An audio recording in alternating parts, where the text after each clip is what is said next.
Hello and welcome to the Treasured Page. I'm Melanie and this is our quiet crafting space. And I've got a bit of a different one today because what I want to show you are some plain envelopes that I'd found as a pack in a charity shop. I have got some idea to dye them today. I had a look in my cupboard for some things to dye them with. And I wanted to steer away from the tea and coffee because that's so obvious. And I found in the cupboard an undisclosed jar of plant dye. So this is an organic plant dye from something I grew on my vegetable plot. I then stored it in this jar. I have preserved it with a vinegar as well, so it should be fine. And I didn't label it, so I have no idea what it is. Yep, literally no idea. It could be avocado, it could be a beetroot, it could be onion, or it could be onion. And I'm a bit worried about opening it because I don't think the smell is going to help me. Oh no, it could be onion. That smells oniony. Okay, so onion can give a green colour. That could be interesting. So let's go with that. I think it's onion, but it could also be not onion. It could be a cabbage. I'm not sure because it just smells of vinegar. So there's a bit, but there was a little onion hint there. But that could have just been because this was an old pasta jar. Hard to tell. Not sure. Anyway, what we'll try and have a go at is the dyeing process of what I've got here. So I'm going to strain some of that off here. I've got my kitchen towel to the ready. And we'll just... could be beetroot. Oh, I don't know. Anyway, I'll just do half because it could be beetroot. So there it, and because it's been sat there for some time, it might give a different effect altogether. So yeah, so then I'm going to want this pot here and I'm going to add some dye.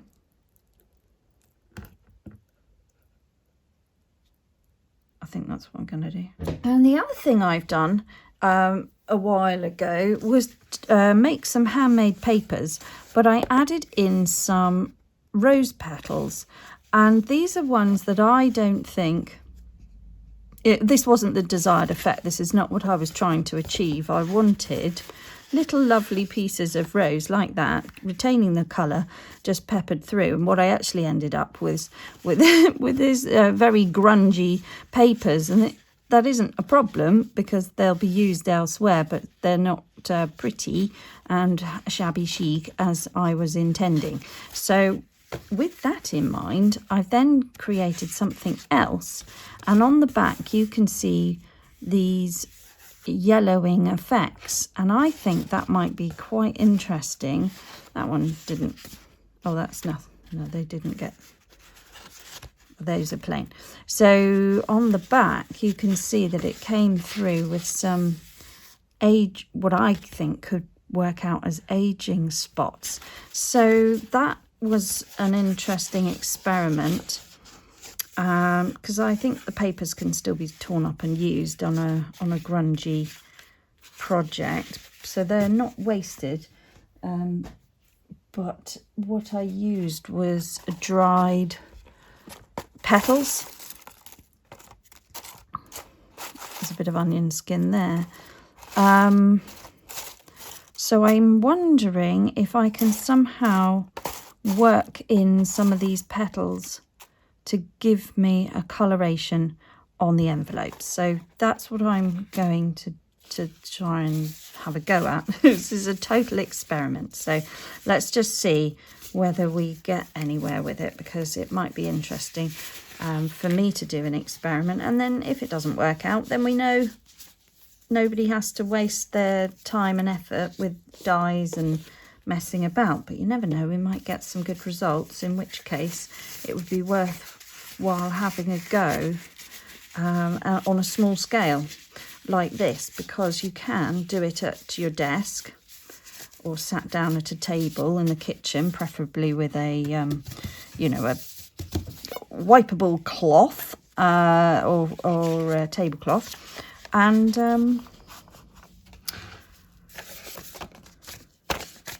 you can, so if you know, anyone can do this if you have to sit down, or if you've got dexterity issues, maybe this is a way that you could do the dyeing.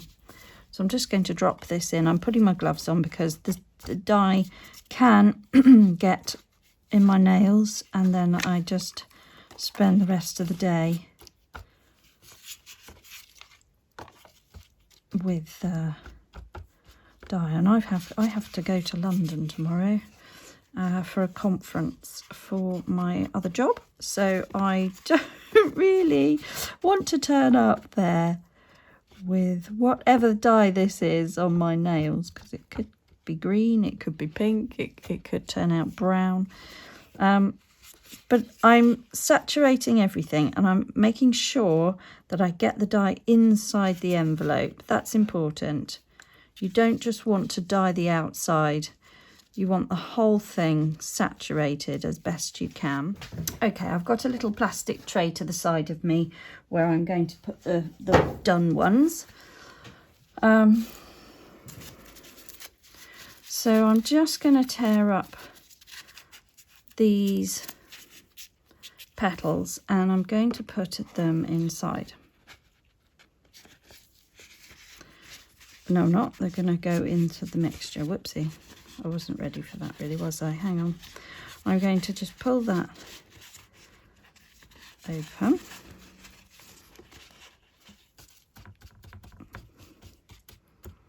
Get the petals damp and just place them at random points within the envelope. And we really want them to show through on the front.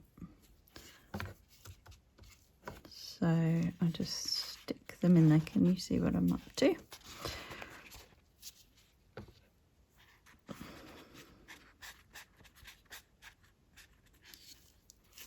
So if this is onion, we could expect a pink or a green, depending on what onion it was. Right. So that's the envelope. Maybe leave that open and move on. Let's get that in there. Let's rip up some petals. I need to look at my papers again, because I think it was the paler ones that were giving off that colour.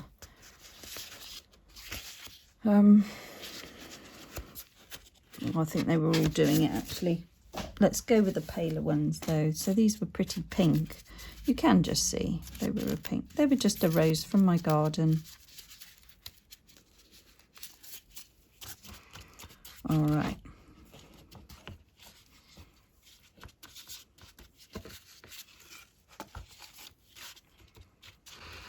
So we're just saturating the dye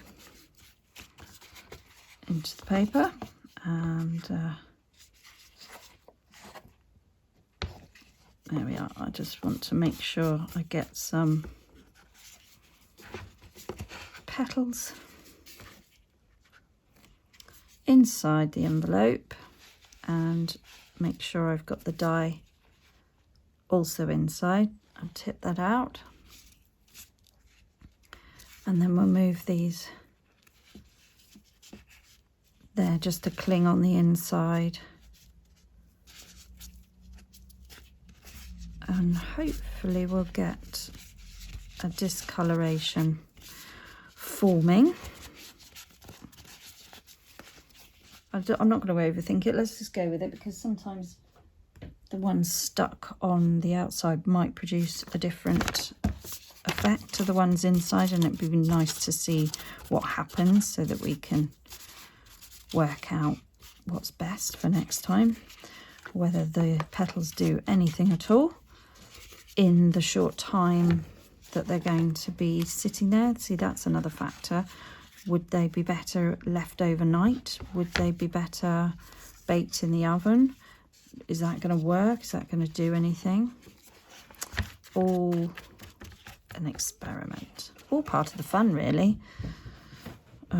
So creating a treasured page from things that I've grown in my garden.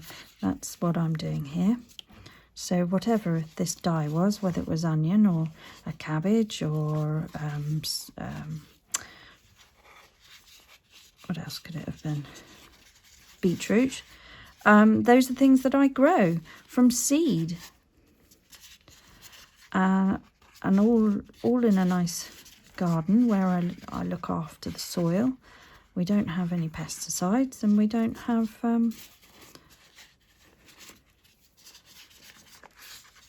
any sort of animals that are going to dig things up or eat things. You know, it's all quite contained, nothing grotty, so everything's rather nice and in the country. And this is a country craft. Well, I grew up on a farm, you see, so this is sort of how I would have spent some of my weekends when there wasn't much to do, messing about with flower petals. That's exactly what I would have done. I didn't grow up in the city because there wasn't really, I'm on the south coast of England and we don't really have anything like that. It's not in the north or the Midlands or anything. I'm very lucky. My mother's from Devon, so we always had this. Always had the country ways. So experimenting with plants and petals and things like that's just part of who I am. There we are, another one. That's things that other people may not think of. Just nice to have a go. This could even be avocado. Now, I don't grow those in my garden. They do come from the greengrocers or the supermarket. And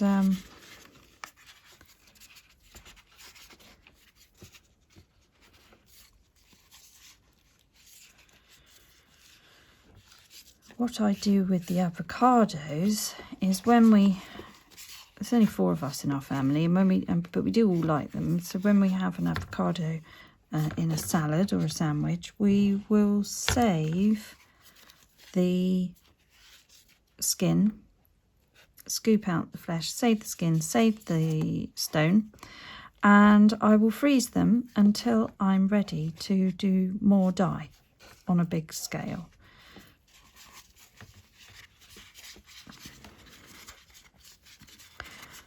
So I'm just putting in the last of those petals. Something in there. Okay. And this is my farmhouse table. And this came from the house where we used to live on the farm. So it's absolutely ancient. And used to have our dinners here. It's not a very big table.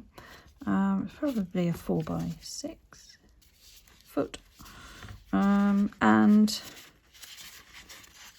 it was, just good memories of meals and homeworks and craft projects. And when my mother moved into her smaller house, she gave it to me to come into the craft room here. And here it stays because it actually doesn't fit through the door. So it would have to be taken apart, which I don't think I would be able to do now because it's pretty ancient. It's a bit wobbly.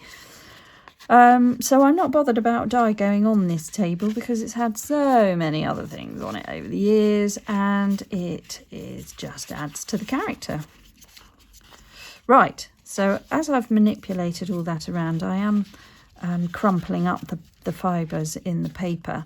No bad thing, because that's only going to add to the ageing effect. I'm a bit nosy to find out what this is. There's no way I can leave this overnight. I just don't have the patience. But what I will do is I'll leave it an hour and allow the petals to just sit there and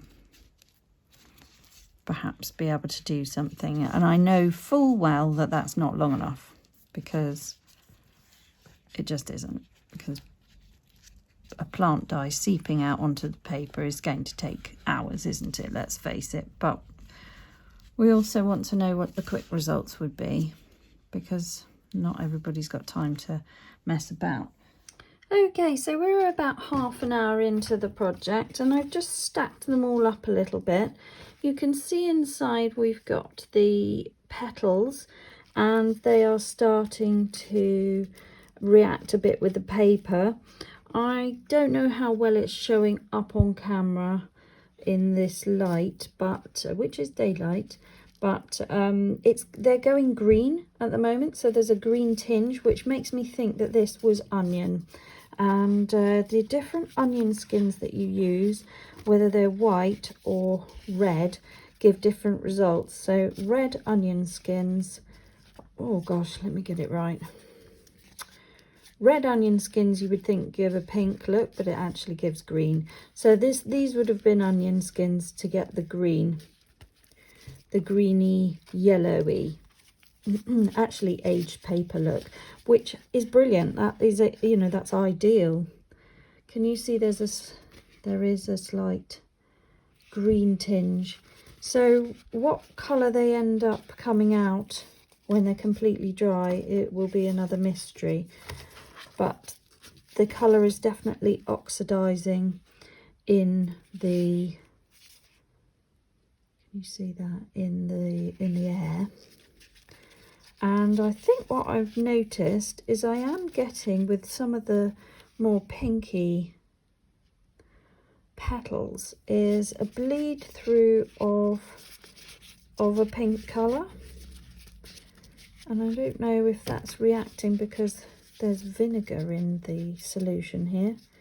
That would have been a white pickling vinegar, white distilled vinegar, which has a low pH balance, so a low acidity level. So I'm not overly bothered about the papers, although for archival reasons I would probably add, if I was doing this on a big scale for sale, add a little bit of bicarbonate of soda to the solution, just to make sure that there was pH neutral, so that the papers don't disintegrate later on. But often that is actually quite interesting as well with the papers, but they could become a bit brittle. It depends how long you're imagining you would have these. But these are treasure pages, so years and years and years, hundreds of years. I'm going to put these on very rusty old tins, because the rust may give a distressed look to the paper as well.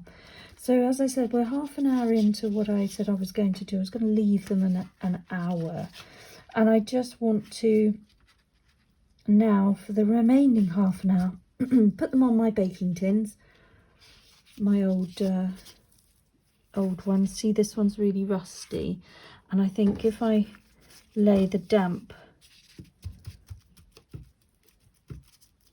and push that on there, the damp paper will possibly take on some of that rust. You never know. Rust is quite dying, and you can get to stick it in there. Doesn't matter, because we're going to end up ironing them anyway. I mean, the whole thing is a complete faff. If you don't want to do this, I can sell packs of these. Now this is what I shall try and mass make them and see how I get on, and then make them available, and I'll let you know. I need another tin for those last 3 because off camera I realised I excuse me, I wanted to use up my dye that I had in the bucket thing that I was using in the tub. So I did a few more. Okay, so while we're waiting for the envelopes to develop, I'm just having a real clear up because that is a food product, because it is a botanical. I'm still not convinced whether it's onion. I just simply do not know. That is so typical of me to not label something. But then I have got everything else in that cupboard labelled. So I did have other dyes in there. Just not that one. I just thought it'd be fun to see what it was. So, you know, I'll put a label on when I've worked out what it is when it's been baked. But I think it's onion. But I have used very little. Can you see? I mean, I've still got a whole jar left. So if we get some good results, then I can carry on and do some more. Here is the first tray from the oven. They've been dried and they are cooled down now, and we can see here that there's been some discoloration from the petals that have been inside, and you can see that that is marked as sort of, it's like a dark blue purple colour. That would have been one of the, you know, the colours from the rose petals. I can confirm that this was an onion dye, a red onion, because of how it's reacted. Now it's dry. The colour I'm seeing on the film and the colour I'm seeing in real life are very different. So you have to take your word from me that this bit here, this sort of green here, is actually the colour that the whole thing is. It's coming up a lot paler, but in real life that to me is green. And I'm just trying to find one before. So the envelopes weren't white, they are a cream, but we've now gone from that to this green tinged colour here with the aged, and we've got the coloration on there and on the front from the petals inside. It's also reacted slightly on this one from what was going on the tin. So let's just see if I can open it up. The other thing is, oh yeah, so actually that was really interesting on the inside, so perhaps the petals on the outside might be. So it's the darker coloured petals that have produced that that marking there. That might have been more interesting on the front because it's only very subtly come through, but that's nice as well. It's a little bit of I've actually got a circle there of a clock. So we don't want the petals in there. They can now come out because the next step is to iron it. That part there, that's really a nice aged effect, and that comes from the reaction to the tin underneath. So you can see the difference now. The paper texture has been changed. Really cool. This one's got a bit bunched up, and some of the old gum on there has stuck some down, so there may be a problem where they get a bit stuck, like here, because I think you can get a bit of starch in onions and that will act. It stayed quite together though. Use Now these have reacted to the rust on the tin as well as the petals and given a variation of colour. And you can see on the edge a real interesting edge to the letters here, and that is due to putting the dye inside the envelope. This one's a little bit damp because I did spray it with water just so we can make sure that that came open and didn't tear.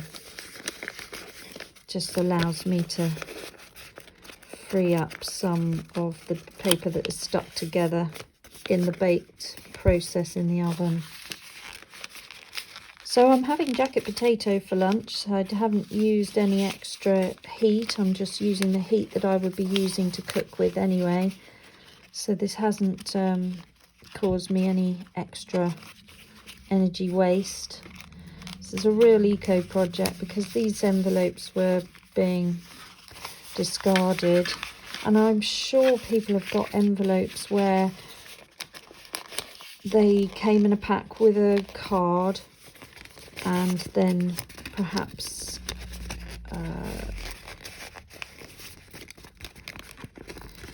I don't know, I get left with spare envelopes because maybe it was writing paper and I made a mistake on the card or the writing paper and I couldn't use that card and therefore I had a spare envelope.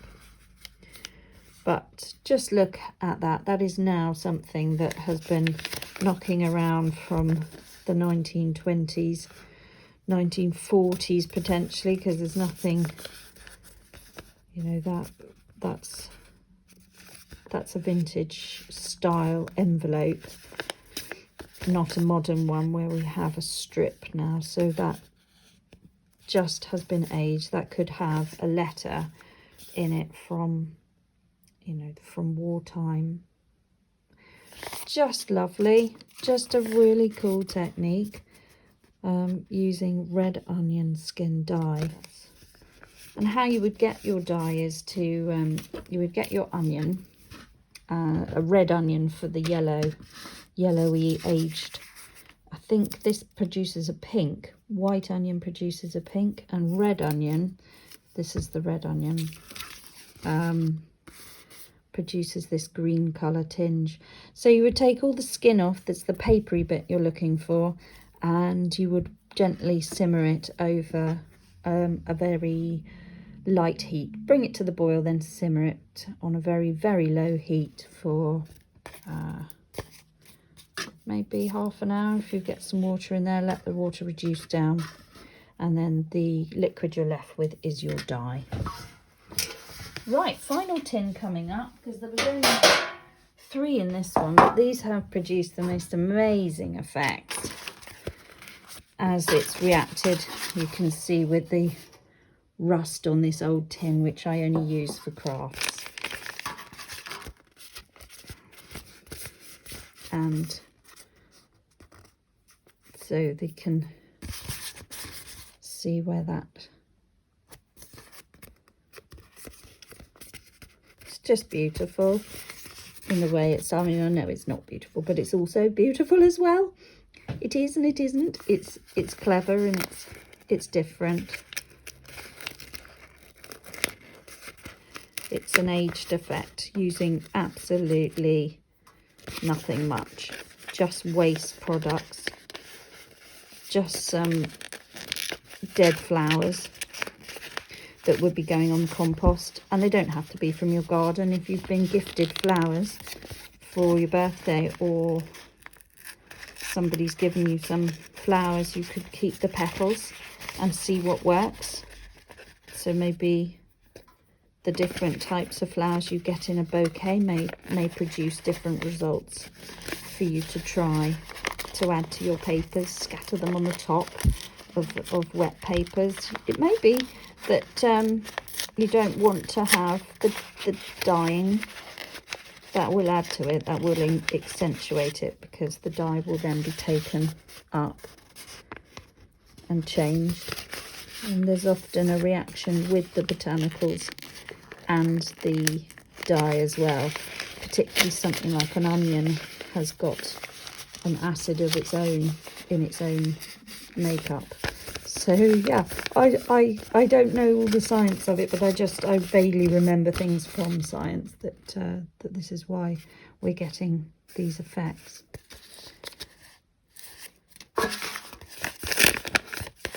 And so what I'll do is I'll iron them now, and then I'll come back and we can see the end result without all the little pieces. Okay, wow, here they all are. I've given them a light press. Some of them I felt looked probably nicer without too much pressing to give that more authentic, aged, distressed look. And others looked very nice being a bit flatter. But I'll just quickly flip through what we've got, and then you can see the effects. They're all different, no two are the same. So we've got more of a rust on the back of that one. This is more yellowy. You can see the effect of the petals that have affected the front, and you can see the lines of the pan either side, and again on the back. And just gently going through them now. You can see that. I mean, look in that. Isn't that amazing how the effect of the rust has created that? This now looks like it's pre-war or comes straight from the trenches somewhere. That's really, really very interesting effect. And absolutely not the one I was expecting. So well worth to have this curiosity and to give things a try. You can just see here, and where it's crinkled, it just adds that real worn, aged look. Look at that. And that one, that's probably the most rusted one that we have, and this one not so much, but you can see that almost looks like ink spill on the paper there. That was the first one we looked at. Some I did without petals, just for a try. I think this one didn't have petals in it. This was just all what was going on the bottom of the pan. And if the pans are supposed, some of them were steel, so or iron, beg your pardon. So they were irons. That's why you get the rust, and the allium in the rust reacts with the dye from the onion, and creates this darkened effect here, which you can possibly see. So the whole thing has just worked out because of the equipment I've used and the dye that I've gained from my, allotment plot. So this would give a different colour because it is a white onion. So you really need the red onion to get that yellowy effect. And these are some original antique letters. This is from the 1920s. We've got a stamp of the old king there. That's the young king, George VI, which is our current Queen Elizabeth II. That's her father. So that gives you an idea that these stamps are pre-decimal. So the age of the stamp isn't actually legible on the postage mark, but from the stamps used we know that that could be 1920s to 1930s. But if you can see mine, okay, a totally different coloration, but just how this letter has been knocked about over the years and has gained the edging. I mean, that's all natural. There's been no embellishment there. Nobody has inked this, or it's just dust over the years in a drawer somewhere. Natural aging on letters of that era just gives you these colours anyway. That's beautiful. So and there, that one has the age spots on it, which can be achieved maybe sprinkling coffee grounds on. And then this one as well. Now this one's later, this would be 50s and 60s, but somebody spilt something on it or had burnt it or done something. And the way that it's crinkled and crumpled and tatty at the edges is just achieved by getting the paper damp and manually manipulating the dye through it.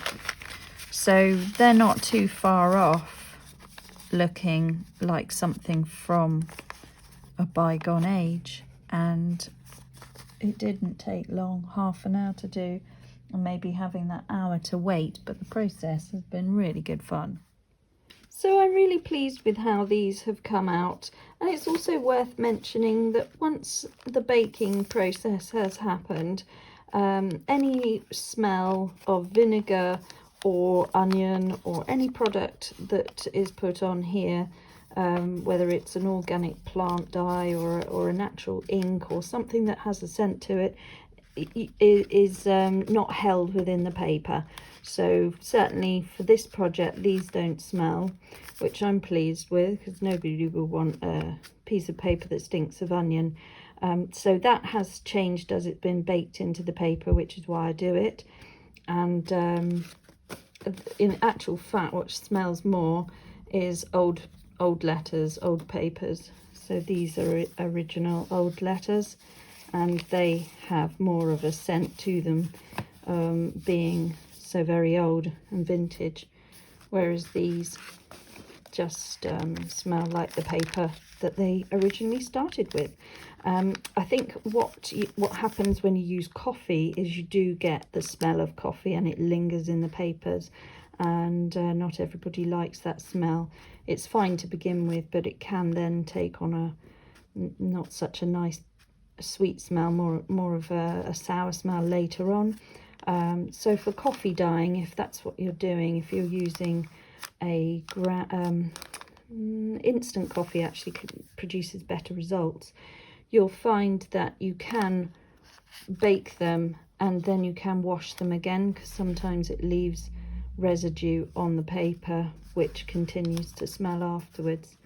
So it's the same with any vegetable dyeing papers. There's going to be a slight scent to them, but on this occasion with the onion and the vinegar, there actually hasn't been any that's left.